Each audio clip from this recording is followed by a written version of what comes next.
You know, in the world of business, there's this one single phrase that can stop progress dead in its tracks. And what's wild is that it sounds so harmless. You've definitely heard it. You've probably even said it yourself, but it's way more dangerous than you think. And there it is, those 6 little words. If there's one sentence that can just completely extinguish any spark of creativity or any new idea in a company, this is it. It's like a giant wet blanket just thrown right on top of a great idea. It's kind of like being served the exact same meal every single day. I mean, maybe you liked lentils at first, but after a while, you're just screaming, "We don't want to eat lentils anymore."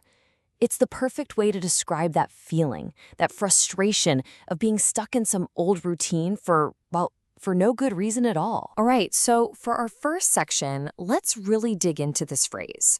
Why is this simple sentence such a heavy anchor, just holding your company back from moving forward? Well, that phrase, it builds a wall. A wall that's really, really tough to break down because it's the perfect excuse for doing nothing. And here's the big paradox, right?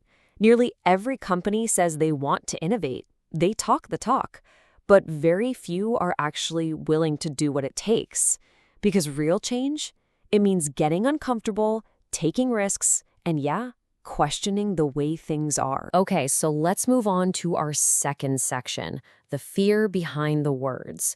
When someone says this, what are they really trying to tell you? See, when you hear "it's always been done this way," you gotta stop listening for the logic and start listening for the emotion.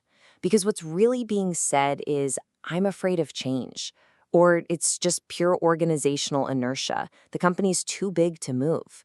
Sometimes it's a deep distrust of anything new. And on a more personal level, oh yeah, it's someone thinking, wait, my job might be in danger?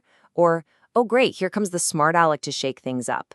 Or my personal favorite, hey, don't mess with our cozy little setup over here. Here's the real kicker. Clinging to the past isn't safe. It's actually a massive gamble because the thing that has always worked can stop working. Just like that.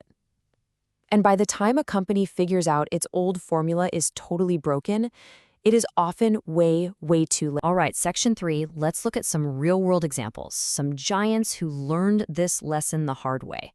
History is just littered with these cautionary tales. So first up, Kodak. For like 100 years, their name was photography. Their whole business, their entire identity was built on selling film and the chemicals you needed to develop it.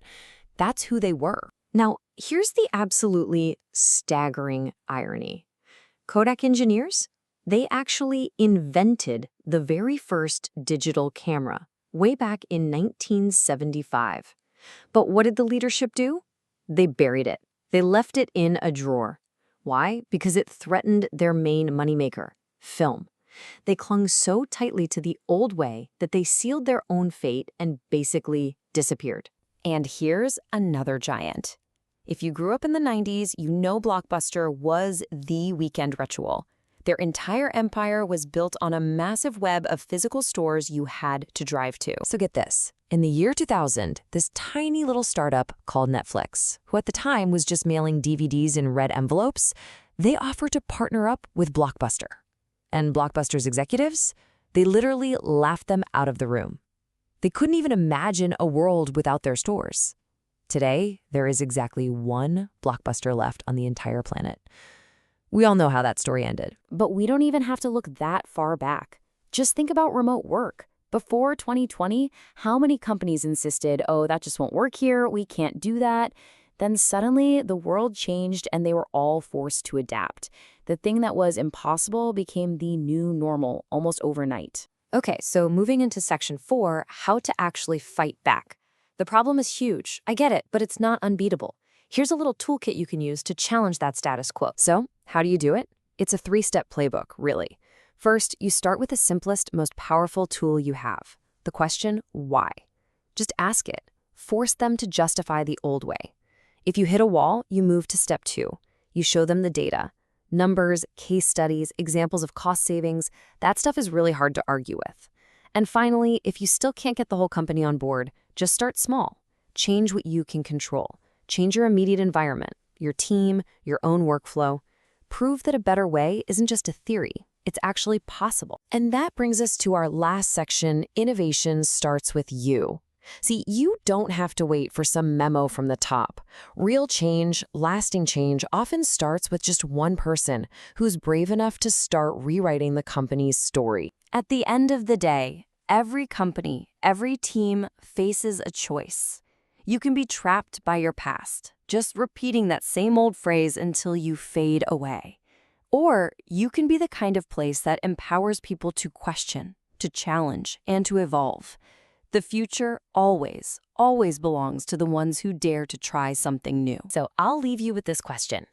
Think about your own work, your own team. Where have you heard this mindset? And more importantly, how could you be the one to challenge it? The next great idea, the next big breakthrough, might just be sitting on the other side of that one simple question.